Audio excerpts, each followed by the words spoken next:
Friendly Friends podcast. Episode 7, 5, 6, what? Who cares at this point? Seth is going to be reading not a haha funny, but spooky. So your get your epics, get your ha-has, get your blankets, your dogs, your cats, your cactus. Get cozy. And get ready to listen. Get ready This for a one good is time. called. This one is called, And Then It Started to Rain. So you're interrogating me because I didn't kill myself? The detective raised his hands. No one is accusing you of anything. We don't even know if a crime has been committed. Something horrible has happened and you're the only witness. So we need you to tell us anything that might help us from keeping this from happening again. Were you there, after... I asked him. Yeah. I don't think they all died. Not at first, at least. They didn't. I didn't ask which part of my comment he was referring to. I didn't want to know. Another officer interrupted us with coffee. It had to be, 3 a.m. now? I wasn't tired. I wasn't really awake either. Coffee was surprisingly good. Not bad. Yeah, the guys on the graveyard shift take their coffee very seriously. Some kind of pour-over, I think. Don't ask Sergeant Allen about it. You'll learn more about Colombian and Peruvian grinds than any sane person would care to know. That's how you know you aren't in trouble. We don't waste the good stuff on perps. The detective spoke slowly and evenly. He's hypnotizing me, I realized. He was a hard man to read. There was a real warmth to him. He wouldn't be able to talk me down like this if there wasn't. But there was very little warmth in his eyes. There was intelligence and focus, but very little warmth. That worried me. I didn't think that my story was going to make his life any easier. I was on the balcony to watch the storm roll in. Hypnotized, dreaming, I began. We spend so much of our lives running and hiding from the weather, and that sucks. There's something so profound? Something like that. Something so profound about a thunderstorm. Everything goes quiet. You don't notice all the sounds of living things, the birds and the bugs and the people, until it all stops at once. Rumbling in the distance, then slowly the stars start to disappear. The moon fades away. This was right about when the power went out and it was pitch black out there.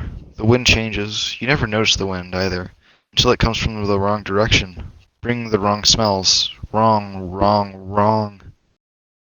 The detective couldn't have cared about any of this, but he had woven his spell and he wouldn't break it. He just stared at me with his intelligent, cold eyes. We sipped our coffee.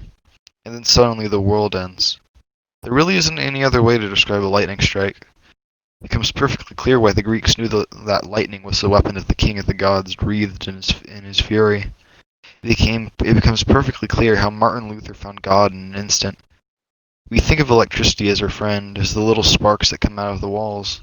Watch out, Timmy! Be with that battery or you'll get a little shock. No, the lightning is not our friend, or our enemy, or anything. It's just so much more than us.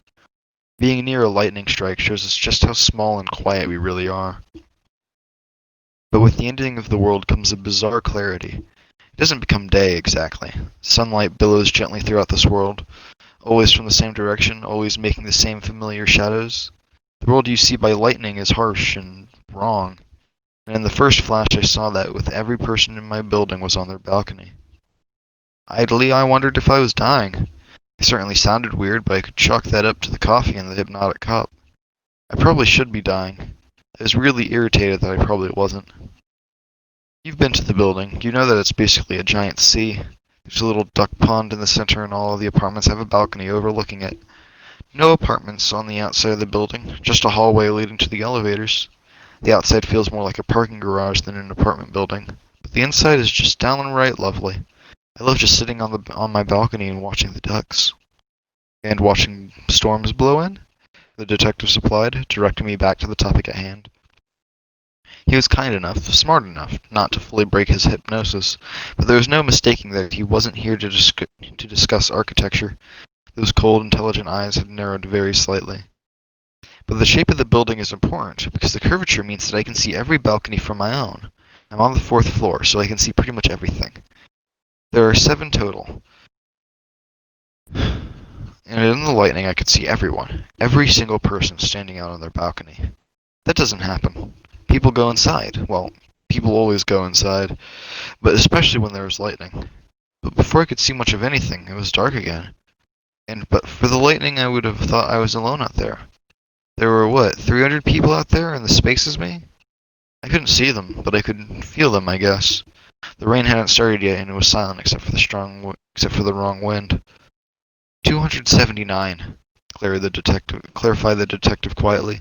And you didn't notice anything strange about them, apart from them all being out at the same time? The flash was so fast, and I didn't know they were there. Sorry, but about 2 minutes later there was another lightning strike. The world ended again. I paused. I really don't want to tell this next part. I know, but you have to. For the first time I saw a glimmer of warmth in the detective's eyes. He meant what he said. Both parts. I continued, suddenly and irrationally irritated with how my voice wavered. They were all standing on the railings. We have these big concrete railings that you can put things on, and they were all standing on them. Every person. I don't think they were looking at me, but it was just a flash, just a fraction of a second.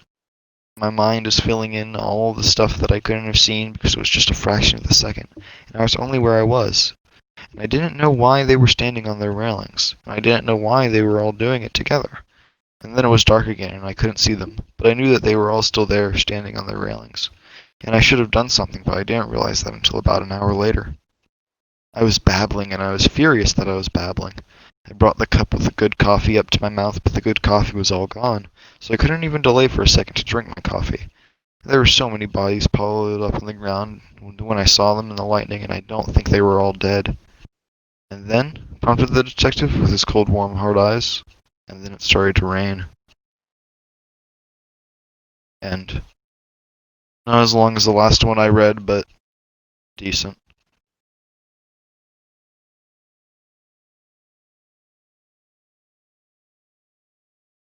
My microphone was muted on this thing, and you couldn't hear me.